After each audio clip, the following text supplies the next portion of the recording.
Hi guys, how are you. आज हम आपको फिजिक्स के फिर 20 क्वेश्चन लेके आए हैं जो कि लगभग बहुत इंपॉर्टेंट है। ठीक है, तो दोस्तों देखते हैं। पहला क्वेश्चन आपकी स्क्रीन पर आ चुका है। तो देखो पहला क्वेश्चन क्या दिया हुआ है। तो पहला क्वेश्चन दिया हुआ है, वो कह रहा है कि ध्वनि का वेग भिन्न भिन्न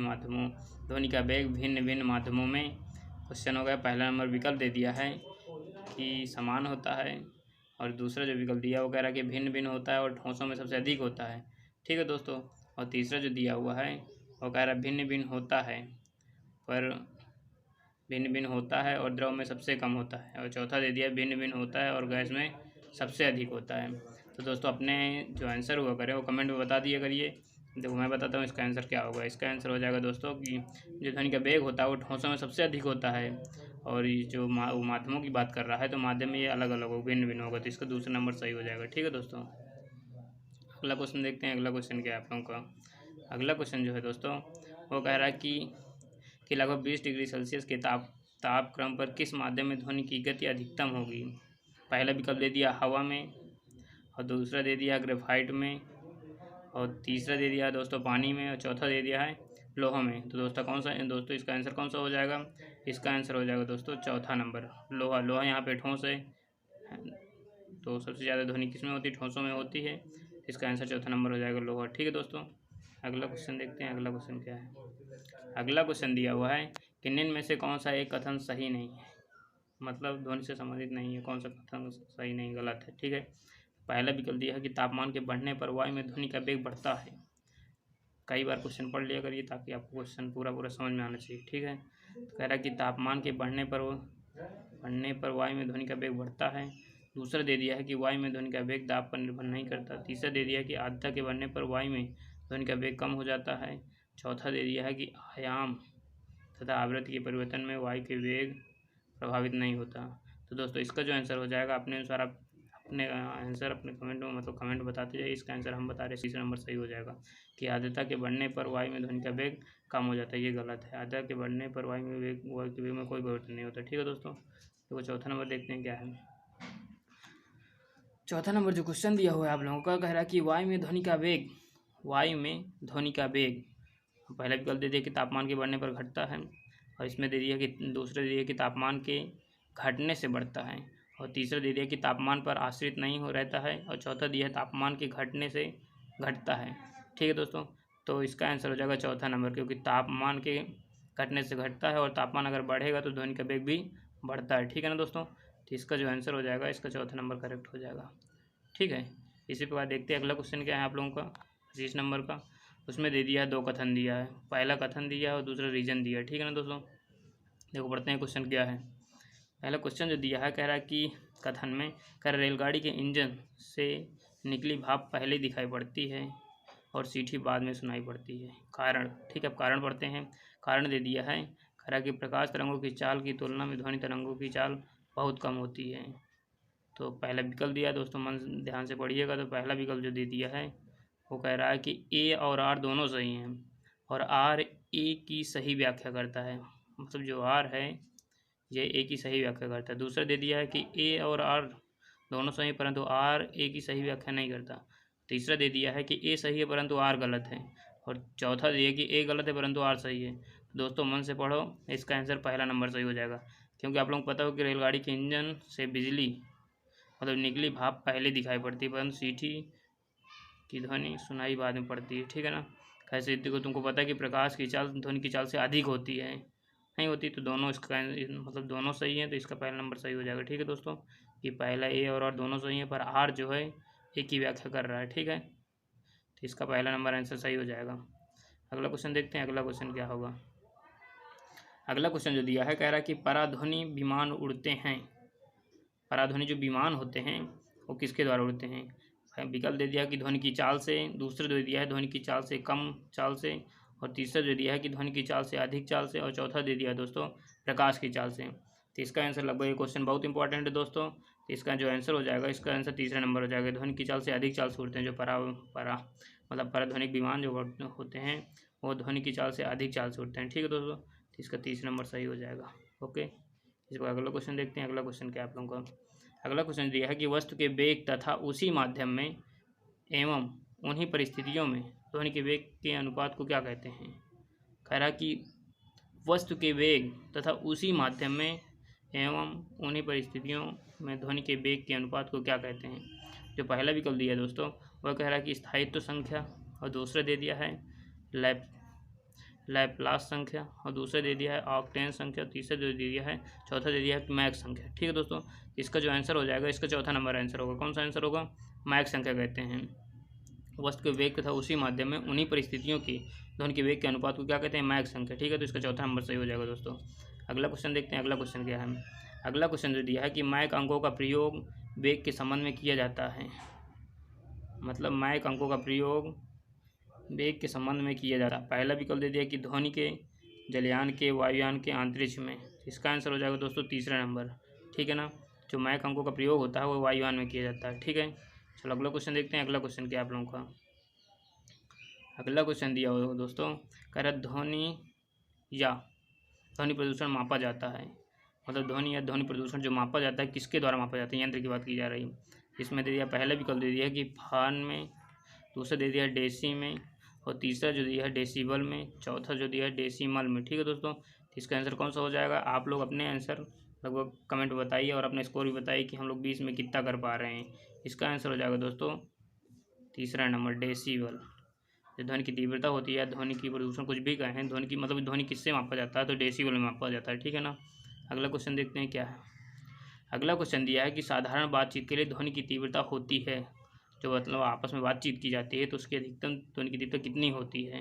ठीक है दोस्तों, तो पहला विकल्प दे दिया कि 20 से 30 डेसीबल, और दूसरा दे दिया है कि 30 से 40 डेसीबल, और तीसरा दे दिया कि 50 से 60 डेसीबल, और चौथा दे दिया है 90 से 100 डेसीबल। ठीक है दोस्तों, तो इसका आंसर जो हो जाएगा, जो हम समान बातचीत करते हैं उसमें 30 से 40 डेसीबल की बात, मतलब डेसीबल में करते हैं बात आपस में। ठीक है ना, चलो अगला क्वेश्चन देखते हैं। अगला क्वेश्चन क्या है? अगला क्वेश्चन दिया हुआ है कि ध्वनि की वह विशेषता जो एक मादा ध्वनि को नर ध्वनि से भिन्न करती है क्या कहलाती है। मतलब देखो, अपनी आवाज़, औरतों की आवाज़, बहुत अंतर होता है दोनों की आवाज़ में। तो देखो इसका आंसर क्या हो जाएगा?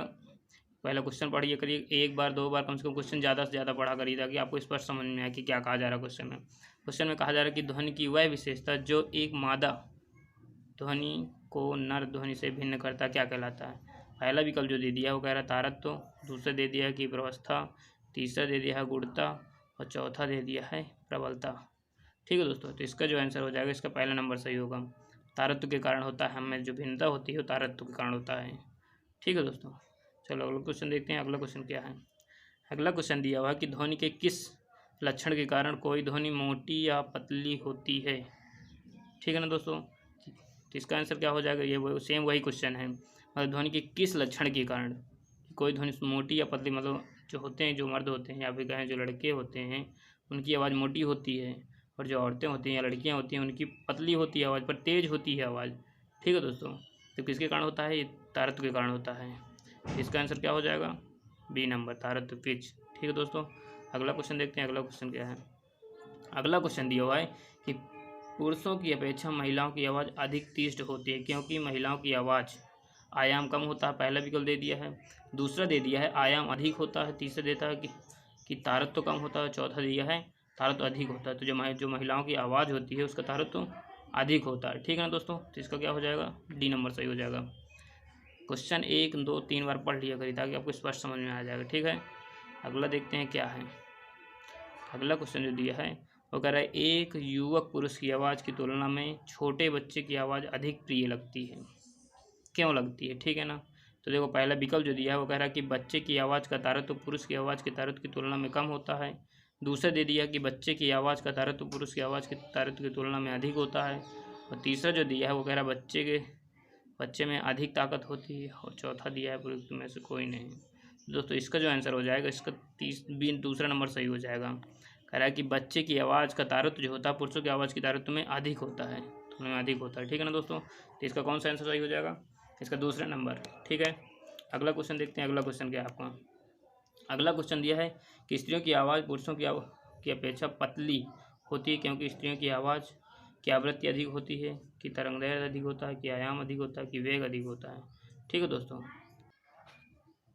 तो दोस्तों इसका जो आंसर हो जाएगा, देखो पहला विकल्प दे दिया कि आवृत्ति अधिक होती है, दूसरा दिया कि तरंगदैर्ध्य अधिक होती है, और दूसरा तीसरा दे दिया क्या अधिक होता है, और चौथा जो दिया है का वेग अधिक होता है। तो क्वेश्चन को एक बार और पढ़ते हैं क्या है। कह रहा है स्त्रियों की आवाज़ पुरुषों की अपेक्षा पतली होती है क्योंकि स्त्रियों की आवाज़, इसका दोस्तों कौन सा आंसर हो जाएगा, आप लोग अपने अनुसार बताइए कौन सा होगा।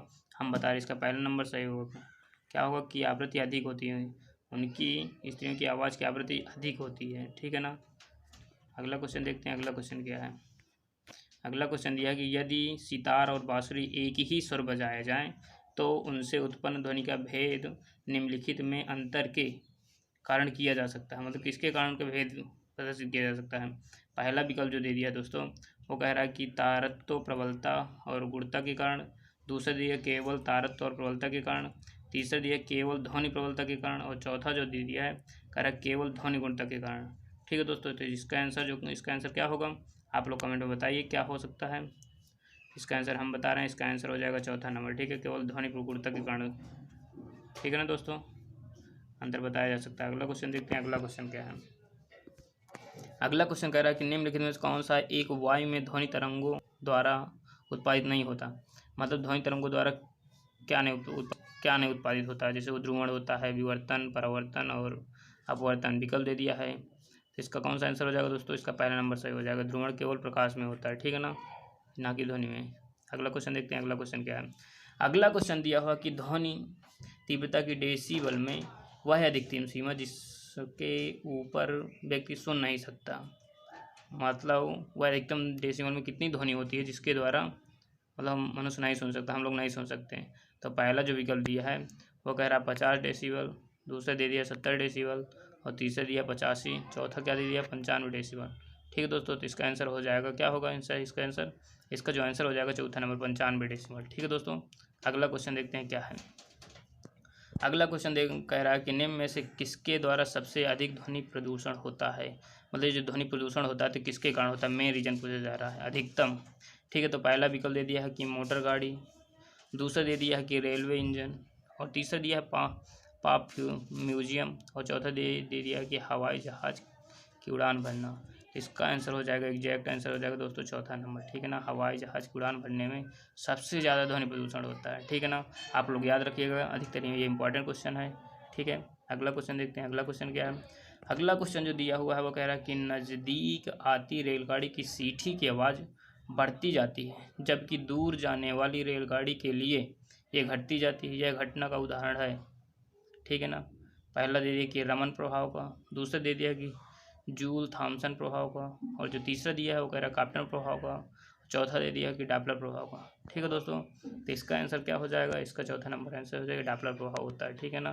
कि नज़दीक आती रेलगाड़ी की सीटी की आवाज़ बढ़ती जाती है जबकि दूर जाने वाली रेलगाड़ी की ये घटती जाती है, यह घटना होता है डॉपलर प्रभाव का। ठीक है दोस्तों, अगला क्वेश्चन देखते हैं। आपके वैसे भी 40 क्वेश्चन हो चुके हैं, ठीक है दोस्तों। तो आज के लिए 20 क्वेश्चन पूरे हो चुके हैं, मतलब 40 हो चुके हैं इस चैप्टर के। कल हम अगला चैप्टर के क्वेश्चन लेके आएंगे आप लोगों को, तो आप लोग मन से पढ़ा करिए और कॉपी पेन लेके पढ़ा करिए। जो आपको इंपॉर्टेंट क्वेश्चन लगा करे, जो ज़्यादा जिसके बारे में नॉलेज ना रहा करे, उसे नोट कर लिया करिए, ठीक है दोस्तों। तो आज का वीडियो यहीं तक रखते हैं, ठीक है।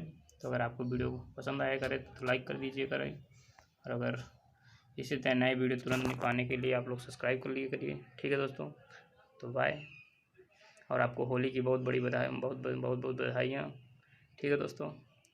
Good bye, happy Holi.